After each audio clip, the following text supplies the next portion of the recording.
Hello. It's pretty, isn't it? This is the Balkans. I'm going to talk a bit about landscapes today. But first, I wanted you to appreciate the quiet before the storm. Okay, let's get started. Boyd Tonkin, a writer for The Independent, once said that good journalism is far too important to be left to most journalists. And I think what he was trying to say was that people need to be made aware, need to be supplied and fortified with solid facts, numbers, documents, good analysis so that they can make an informed choice about what needs to be done. Or they can elect those people who think they can do that. And I think what he was trying to say was that the current crop of journalists can't do it. I've got two things to say to Mr. Tonkin. First, I'm a journalist. And second, he's right. Now, I've spoken to my news editors about this, and they've been in the news business longer than I have, but they call me an idealist. And that's almost an insult to a journalist, because we're meant to be quite cynical. And we are. We're both. But the way I see it is, isn't everybody here an idealist? What's the definition of an idealist? To me, it's that you just want to see things better. Doesn't everybody want to see things better? Things get better. I've traveled a lot through my work and also through my personal life, and I've seen the same thing. Everywhere I go, I see people who are sometimes, they're stuck in a situation they don't want to be in, and they want to see things get better. And I'll take you on a small tour of some of my travels. That is my backside, trying to get up on a sugarcane cart in India, where I spent 6 months jumping into the river Ganges. Very, very surprised to walk down Magarios Avenue in New Delhi.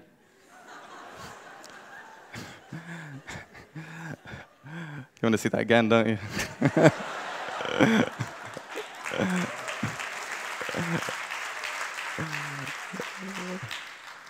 And I'm really interested in post-conflict zones. I don't like the conflict zones because you have to get shot at. But I like post-conflict zones. I've been to Northern Ireland, I've been to India and Pakistan and Kosovo, and I live in Cyprus, and I find it interesting. But if you look at this, this is the Wagah-Atari border. It's the only crossing that you can actually cross by road between India and Pakistan. These are two massive countries, and they only have one road that you can cross. Now, I think they're stuck in a situation they don't want to be in. And I don't think they want to be aiming nuclear weapons at each other, mainly because they're neighbors, so it just doesn't make any sense. But I see that in many places I go to. Here is northern Kosovo. This is Mitrovica. It's a town like Nicosia, which is divided. In the north, you've got the ethnic Serbs, and in the south, the ethnic Albanians. And what you're seeing here is quite bizarre. The bridge actually divides this small town. It's not a checkpoint as such, it's just a bridge. But what you're seeing is a man changing his registration plates on his car. So he was in the north, so he had Serbian Republic number plates, and he's crossing to the south.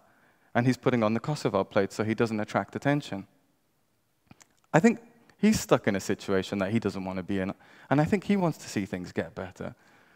So I think maybe we're all idealists. These are the beautiful mountains between Macedonia and Kosovo, and I managed to actually bump into a wedding band. The interesting thing about this wedding band was that they were singing for half an hour one song. And when I asked my friend, what are they singing about? He managed to put it very succinctly. He goes, it's about a groom who dies on his wedding day. It's not the kind of band I'd invite to my wedding, but the music was good. This is Belgrade, this is Kalemegdalen Park, and I just love this sign because of its honesty and politeness. It's just warning you. It's saying, welcome, but you walk here, you risk your life. Thank you. I've also been to strange places through my work, and I still quite don't understand why, but I ended up in an operating room in Switzerland observing a liver operation. And you can spot the Cypriot. He's the one with the gold chain.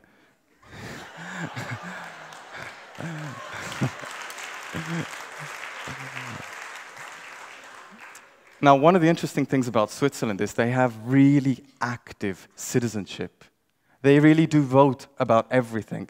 I was talking to taxi drivers and such when I was in Switzerland, and they were telling me that, yes, we're having a big debate now about whether to actually renovate our 18th century museum or whether we should keep it as it is because of the style. And I thought, wow, you guys are actually having public debates about that? That's amazing. So it's nice to see how other people work as well. Occasionally, I do walk through underground tunnels in the Alps. But this, for me, is the most beautiful, peaceful place on earth. This is the foothills of the Himalayas. But one thing I do want to tell you is that we can't actually live peacefully. We'd all love to, and it's something we should aspire to. But you can't really always live peacefully because you've always got to be working to improve your situation and of those around you. And one thing I did learn from my travels was that you can't always sit on the fence. And as a journalist, we like to keep this veneer of objectivity. But you can't always sit on the fence. There are times when you have to make a choice. And so I started doing that in my work. And I started being a bit more active. And actually, I was in that rare position where I could be a part of something, where the media were actually helping people. Through the articles I wrote, the phone calls I made, and I really am a pain in the ass. If you are a minister or a state official, you don't like me. But me and my newspaper, we help to get people out of jail that never should have been there. The voiceless, the people who don't have anyone, they're usually migrants, and they're usually domestic workers or asylum seekers. And I've seen people be in detention for 280 days without committing any crime. And I think because I hated doing the army so much, I can relate to that. I don't think anyone should spend any time detained without any reason. So, I'm no longer the objective journalist, and that's true. But I like the fight, and I think it's worth it. Now, I want to talk to you a little bit about media. I met a former BBC journalist in Belfast, and we were having a liquid lunch, which is a pint of the black stuff, if you don't know it. And he explained to me what he thought news was. He said it's quite simple. Dog bites man, not news. Man bites dog, that's news. And it pretty much boils down to that. We love sensationalism, and the media loves sensationalism. It's what we used to say is it sells. Only it doesn't, because it's free now.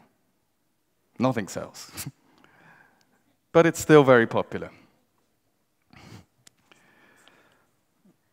And I think that we have come a long way since 15th century when Gutenberg actually invented the printing press, because what he did was bring knowledge to the masses. So then the priests were replaced by the mainstream media. The mainstream media told us what to like and what not to like. Big Brother. X Factor. I recently read somewhere that an X Factor winner has sex with his socks on. So this is in the public interest. But I think one of the positive things about the changes taking place in the media landscape is that the mainstream media is no longer actually guiding us and directing or dictating what we should listen to and what we should read or what we should watch. We're doing it ourselves. We can choose what we want to see when we want to see it. Not only that, we can create it. We can write it, and then we can press like on our own writing.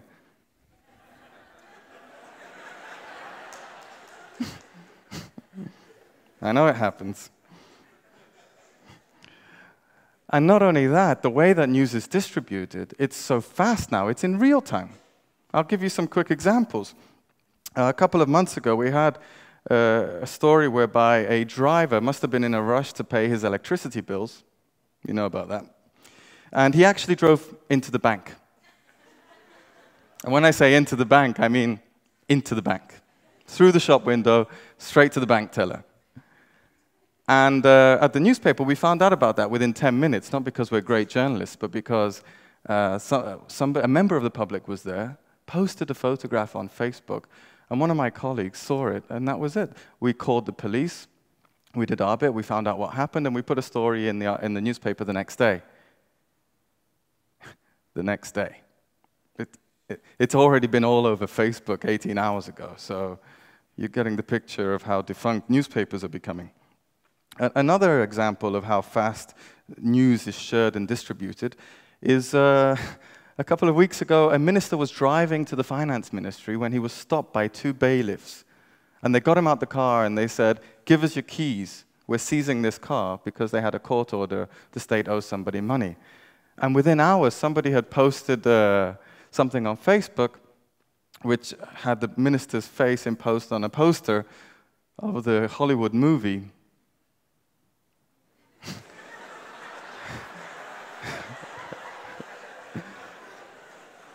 "Dude, where's my car?"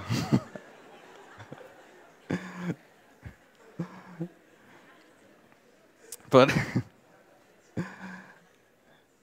apart from the speed with which news is distributed, the content has also changed. And a little bit, because I'm a journalist, I only work on deadlines, and I've just realized that I'm not even halfway through my speech, and I've only got 6.5 minutes. So we're going to go like a locomotive now. But also the content has changed, because basically, I'll summarize for you, we don't have the resources to put information through the rigorous checks and balances that it needs to be put through. So we'll take free content. Whatever you've got, we'll take it. Give it to us.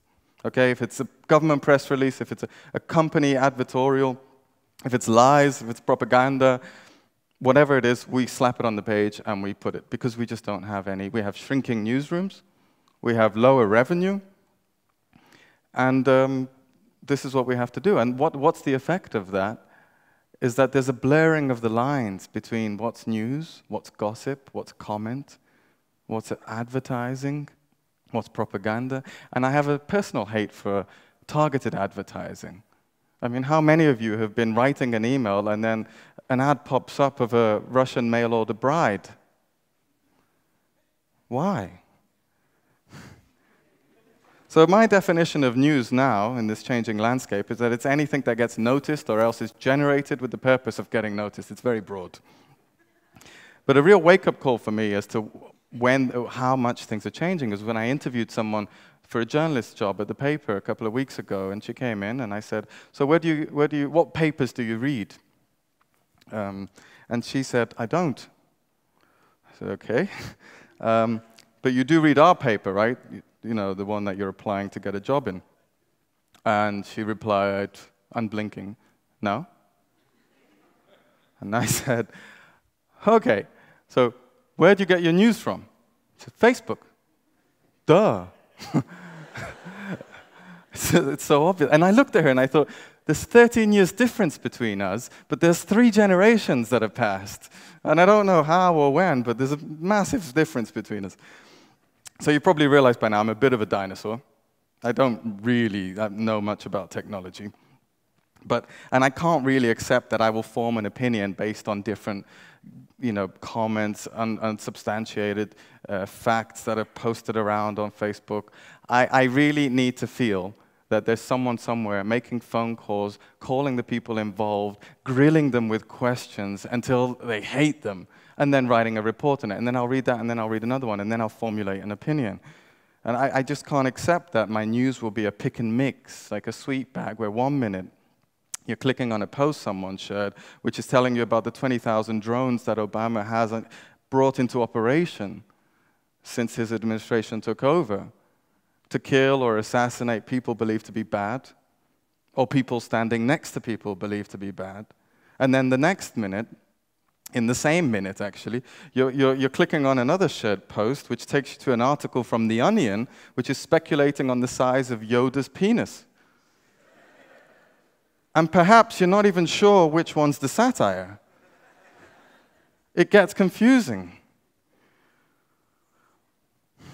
Google chairman Eric Schmidt said, "Every 2 days we create as much information as we did up to 2003. Let's just take a step back a minute. So you have the beginning of recorded human history up to 2003, that much information. And then every 2 days after 2003, we create the same amount. Wow.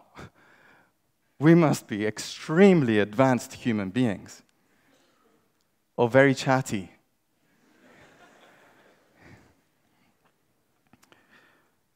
What I do believe, very strongly, is that we need the ability to navigate through this vast amount of information, to be able to do it.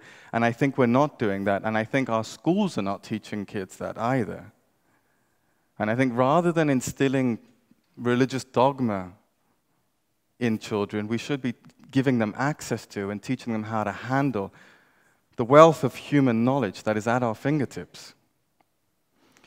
Because, and through that way, they will grow up, and we will create a generation of tech-savvy, media-literate, critical thinkers who will be part of an active citizenship.